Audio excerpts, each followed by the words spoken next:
everyone, welcome back to my channel. Thank you so much for watching. My name is Dr. Ritu Dayma. Welcome you all. आज की ये video है Organon of Medicine, your very favorite subject का Aphorism number 61. I really hope कि अभी तक ये जो टफ सब्जेक्ट वाला स्टेटमेंट था आपका वो थोड़ा सा चेंज होके इंटरेस्टिंग या फिर फेवरेट की तरफ शिफ्ट हो गया होगा. The kind of videos I try to upload, जो भी मैं कोशिश करती हूँ, मेरी आशा यही है कि अब Organon of Medicine को पढ़ने के बाद आपका जो ओपिनियन है towards the Organon of Medicine वो थोड़ा सा चेंज हो गया हो और शायद कुछ लोगों का ये सब्जेक्ट फेवरेट भी हो गया हो.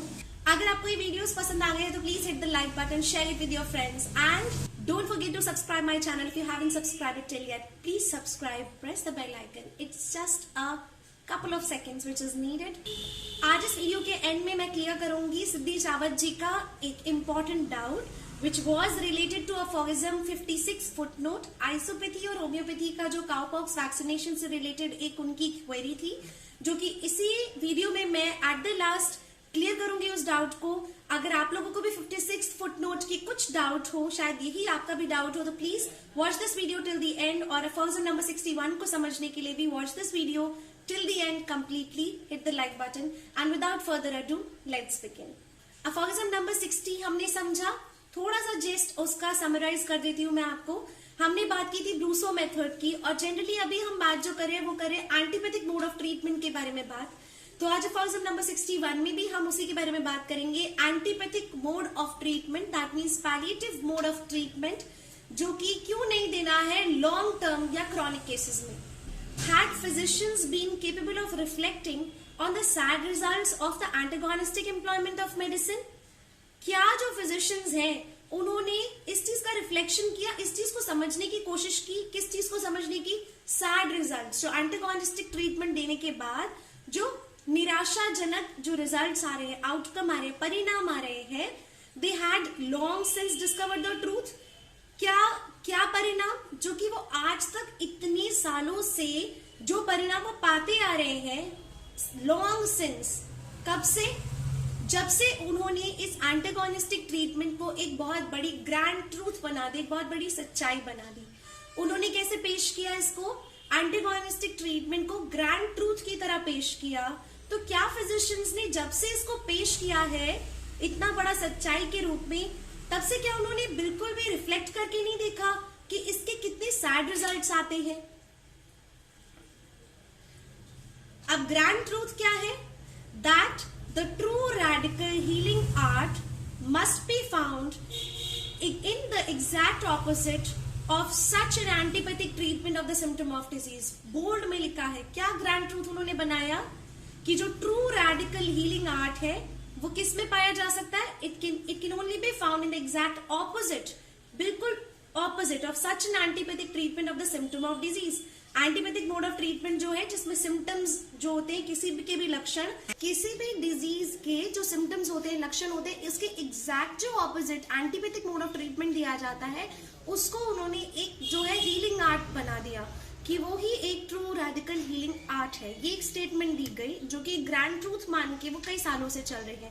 They would have become convinced that as a medicinal action antagonistic to the symptoms of the disease, they would have become convinced. वो इसी चीज को लेके convinced है, बिल्कुल sure है that as a medicinal action antagonistic to the symptoms of the disease, जो कि antipathic mode of treatment होता है, is followed by only transient relief, and they all know कि उसके बाद एक थोड़ा सा ट्रांजिएंट, थोड़ा टेम्पररी रिलीफ मिलता है. And after that is passed, वो जब पास हो जाता है by the invariable aggravation, the converse of that procedure, वो जब ट्रांजिएंट रिलीफ चला जाता है उसके बाद क्या आता है? उसके बाद आता है एक एग्रीवेशन, बिल्कुल कन्वर्स, उल्टा ही एक प्रोसेस शुरू हो जाता है.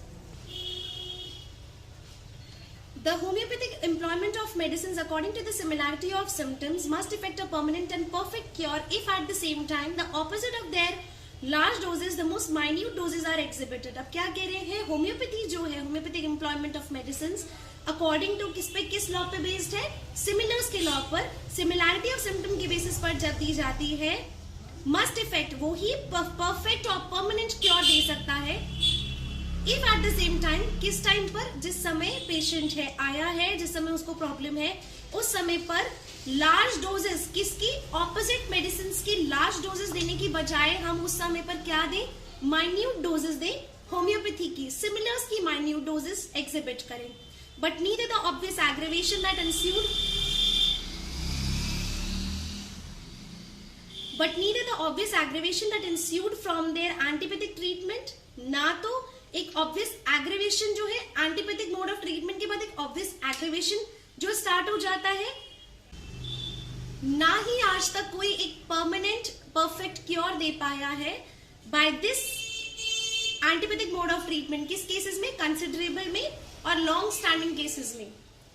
Unless some homeopathic medicinal agent was accidentally, कब तक नहीं दे पाएगा, अनलेस कोई एक इंग्रेडिएंट एक्सीडेंटली उन्होंने कोई एक ऐसा इंग्रेडिएंट दे दिया जो कि होम्योपैथी के लिए सिलेक्टेड दिया, achieve ingredient in his prescription, अपने प्रेस्क्रिप्शन में अगर उन्होंने एक्सीडेंटली कोई ऐसा चीफ इंग्रेडिएंट दे दिया जो कि सिमिलर्स के बेसिस पर, होम्योपैथिक के बेसिस पर उन्होंने दे दिया, तभी कुछ मिल सकता है. अदरवाइज ना तो परफेक्ट परमानेंट क्योर हो सकता है और ना ही एक ऑब्वियस एग्रेवेशन के बाद. ऑब्वियस एग्रेवेशन का मतलब हमने केंट की जो है 12 हमने ऑब्जर्वेशंस पढ़े हैं, उसकी वीडियो भी है, केंट जेटी केंट का प्लेलिस्ट है, उसमें आप केंट्स 12 ऑब्जर्वेशन देख सकते हैं. उसमें हमने देखा है कि जब हमें एक एग्रेवेशन मिलता है और उसके बाद जब एमिलियरेशन होने लगता है, that's a good sign for us. लेकिन वो एग्रेवेशन बहुत लंबा नहीं होना चाहिए, थोड़े टाइम का aggravation and it is followed by amelioration, आराम आने लगता है, तो दैट्स अ गुड साइन. तो यहाँ पर भी वो ये कह रहे हैं कि ना तो एक ऑब्वियस एग्रेवेशन आएगा, ना एक परफेक्ट क्योर मिलेगा, अनटिल अनलेस अगर गलती से एक्सीडेंटली ही कोई होम्योपैथी के लिए सिलेक्टेड कोई चीफ इंग्रेडिएंट उन्होंने प्रेस्क्राइब कर दिया. Not at the circumstances that all the rapid and perfect cure that nature ever performed, aphorism number 46, were always affected by the supervention upon the old disease of the one of the similar characters. अब aphorism number 46 को अगर हम देखें तो हमने वहां पर पढ़ा था थेरेप्यूटिक लॉ ऑफ नेचर के disease aspect. Therapeutic law of nature हम सभी जानते हैं. अगर वो वीडियो आपने नहीं देखी तो 46 aphorism आप ऑर्गेनॉन ऑफ मेडिसिन की प्लेलिस्ट पे जाकर चेक कीजिए, उसे पढ़िए. उसमें हमें बहुत सारे एग्जांपल्स है डिजीज एस्पेक्ट के, जहां पर हम देखते हैं सिमिलर्स के बेसिस पर नेचर में होने वाली, डिजीजेस में होने वाली क्या क्या ऐसी चीजें थी जो प्राकृतिक रूप से अपने आप होम्योपैथी के लिए ठीक होती गई by the law of similars. तो ना ही हमें कोई रैपिड और परफेक्ट क्योर मिल सकता है, जिस तरीके से हमने 46th aphorism में देखा, were always affected by the supervention upon the old disease of one of the similar character ever taught them.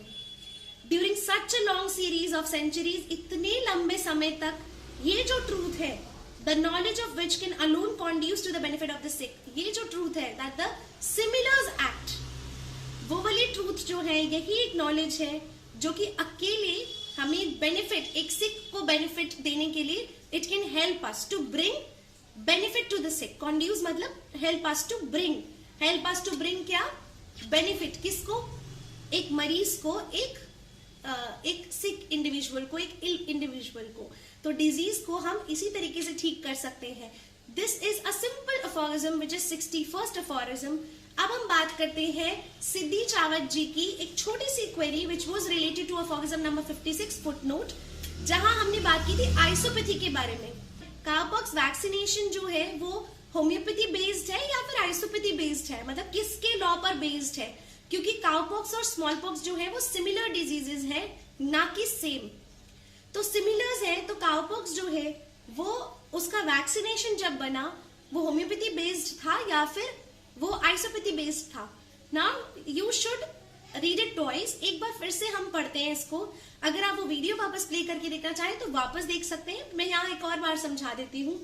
यहाँ पर हमने जो समझा था कि third mode of employing medicine जो है वो आइसोपैथी कहलाया. अब यहाँ जो aphorism फुटनोट में सेकेंड पैराग्राफ में कह रहे हैं वो ये है, to attempt to cure by means of the very same morbific potency contradicts all normal human understanding and hence all experiences. क्या कह रहे हैं डॉक्टर हानेमन, अगर हम क्योर करना चाहें एक सेम मॉर्बिफिक चीज से, एजेंट से, सेम मतलब सेम, जिसने हमें डिजीज किया वही सेम चीज डालकर, मॉर्बिफिक एजेंट डालकर अगर हम क्योर करना चाहते हैं तो ये हर ह्यूमन अंडरस्टैंडिंग को बिल्कुल कॉन्ट्रडिक्ट करता है, उसको काटता है, उसका विरोध करता है. और कोई नॉर्मल एक्सपीरियंस में आज तक हमने ये देखा भी नहीं कि ऐसा होगा. तो ये हम सबके एक्सपीरियंसेस से बहुत परे है, ह्यूमन अंडरस्टैंडिंग से बहुत परे है। आगे क्या कहते हैं, Those who first brought isopathy to notice probably thought of the benefit which mankind received from cowpox vaccination. उन्होंने क्या लिखा कि जिन्होंने फर्स्ट ये चीज डिस्कवर की, आइसोपैथी डिस्कवर की, उनके दिमाग में एक चीज चली होगी, ये सिर्फ एक उनका एस्टिमेशन है डॉक्टर हैनेमन का, कि उन्होंने इस बेसिस पर आइसोपैथी का रूल निकाल दिया, जबकि उनको भी पूरा अच्छे से ज्ञान नहीं था। क्या ज्ञान नहीं था? उन्होंने ये आइसोपैथी का नोटिस में ऐसे एक एक्सप्लेनेशन दे दिया कि आइसोपैथी जो है या काउपॉक्स की वैक्सीनेशन जो है वो आइसोपैथी बेस्ड है। उनके मन में क्या चला होगा, जिसको उन्होंने नोटिस किया कि जब उन्होंने काउपॉक्स वैक्सीनेशन जिसको दी थी, उनको फ्यूचर में स्मॉल पॉक्स नहीं हुआ। जबकि डॉक्टर हैनेमन भी हमें यही कह रहे हैं कि जबकि काउपॉक्स और स्मॉल पॉक्स सिमिलर है, सेम नहीं है। अगर काउपॉक्स वैक्सीनेशन देने से फ्यूचर के स्मॉल पॉक्स को रोक लिया गया, प्रिवेंट कर लिया गया, that means homoeopathy is working over there, not isopathy. पर वो लोग ने क्या फंडा सोचा दिमाग में कि ये कारण होगा कि जिसकी वजह से काउपॉक्स वैक्सीनेशन दिया और स्मॉल पॉक्स जो है फ्यूचर में उन लोगों को नहीं हुआ, तो उन्होंने ये रीजन दिया आइसोपैथी का। बट डॉक्टर सैमुअल हैनेमन हमें यहाँ क्या कह रहे हैं, उन्होंने ये चीज नहीं समझी कि स्मॉल पॉक्स और काउपॉक्स एक सिमिलर डिजीज है, सेम नहीं है। और सिमिलर डिजीज है उसका यहाँ पर उन्होंने फैक्ट लिख कर दिया है, क्यों वो सिमिलर डिजीज है, सेम नहीं है। तो जो लोग भी इस चीज को आइसोपैथी कहते हैं वो ना कहें, क्योंकि काउपॉक्स और स्मॉल पॉक्स सिमिलर है। वो सब आगे दिया हुआ है कि जो काउपॉक्स है रैपिड कोर्स होता है, ये सब डिफरेंशिएटिंग पॉइंट्स दिए हुए हमें। तो ये होम्योपैथी ने ये वंडर करके दिखाया कि काउपॉक्स वैक्सीनेशन दिया है फ्यूचर का, उसने काउपॉक्स तो बचाया ही बचाया, उसने फ्यूचर का स्मॉल पॉक्स भी प्रिवेंट किया। This is the wonder of homoeopathy, this is not the wonder of isopathy. पर उन्होंने यहाँ क्या लिखा, शायद जो रिसर्चर्स थे आइसोपैथी को प्रूव करने वाले थे, उनके दिमाग में ये चीज रही होगी, पर उनको भी फैक्ट अच्छे से नजर नहीं आया और उन्होंने ये रीजन दे दिया दैट आइसोपैथी जो है, यहाँ पर आइसोपैथी काम कर रही है, बट यहाँ आइसोपैथी काम नहीं कर रही, यहाँ भी होम्योपैथी काम कर रही है। काउपॉक्स वैक्सीनेशन किस बेसिस पर बनाई गई थी, जैसे हर वैक्सीनेशन बनाई जाती है, वैक्सीनेशन बनाने का एक अपना प्रोसेस होता है, और काउपॉक्स वैक्सीनेशन भी उसी तरीके से प्रिपेयर की जिस तरीके से आज तक भी वैक्सीनेशंस प्रिपेयर किए जा रहे हैं। आई रियली होप सिद्धि चावत जी को ये चीज अच्छे से क्लियर हो गई होगी। अगर अभी भी आपको थोड़ा भी डाउट है तो you can ask me in the comment box. Comment box is completely your territory. Thank you so much. Stay blessed and take care of yourself. Stay tuned to my channel. Bye bye.